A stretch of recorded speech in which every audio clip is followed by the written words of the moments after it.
Now, briefly, we show the construction of a segment 50% longer and parallel to an original segment starting at a given point.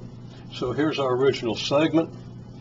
We simply put the point of the compass here, the pencil point here, swing an arc here, point of the compass here, swing an arc here, and draw the line through these 2 points. And that line, if the instruments are accurate and if they're used with complete accuracy, theoretically in other words, we have constructed a segment that's the perpendicular bisector of the original segment. It's perpendicular and it's through the center. Now, already then we have a segment that's 50% as long as the original, so we can take the 2 points of the compass and mark 50% distance and add that and add that, but we want to do that on another line that starts at a given point that I specified here. Now this point just happened to be directly below this point, and I did that because that's kind of the way we want it in practice and what we're going to do to apply this, but I could have done this at any point.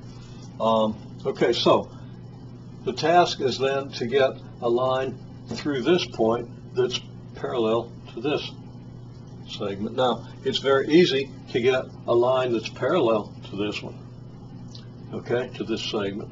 I just take any 2 points on this perpendicular bisector and construct the perpendicular bisector of the segment between those points. That line, that allows us to define a line that's perpendicular to the perpendicular bisector of this line. Now, that means that the new line we've constructed, being perpendicular to this line here, is parallel to this line because this line is also perpendicular to this line here. Okay?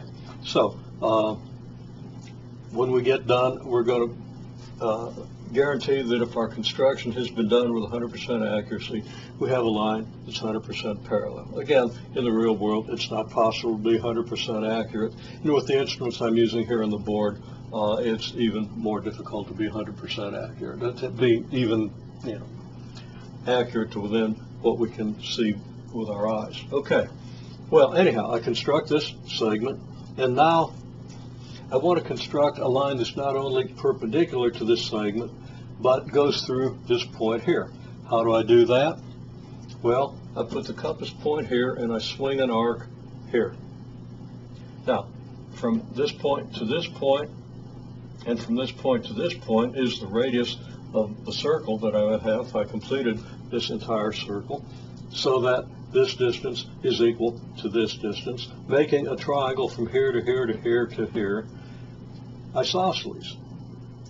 Now, property of isosceles triangle that of course requires proof is that an altitude, in other words a line from the apex to the opposite side, which we could regard as the base if this is going to be an altitude, has to be perpendicular and divides the triangle into 2 equal parts. Okay, well, so there's a little bit to this, but it's fairly intuitively not as, I don't want to say obvious, but plausible that this line, that then a line from here to here at a perpendicular that bisects the segment from here to here, and I'm not saying that quite right, but that this line is going to have to be perpendicular to this segment and therefore parallel to this one. So we take the bisector, the perpendicular bisector of these 2 lines, and we draw an extended perpendicular bisector.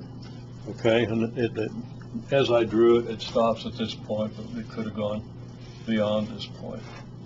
Okay. Wasn't necessary for it to go this direction. I did want to extend it long enough here that we could construct a line 50% longer than this one along this line. So we do the perpendicular bisector of the segment from here to here. Okay, that perpendicular bisector has to go through this point by the isosceles property of this triangle. So we get a line parallel to the original. Then it becomes very easy to construct a line 50% longer than the original. We just take our compass points here and here, and we can mark this point, which is going to occur right at the intersection between this original perpendicular bisector and this perpendicular bisector of the new segment. And that kind of verifies our construction, and that works out pretty well. And then we mark that distance again, and now we have a line equal to the original. And then we mark that same distance again, and now our line is 50% longer than the original.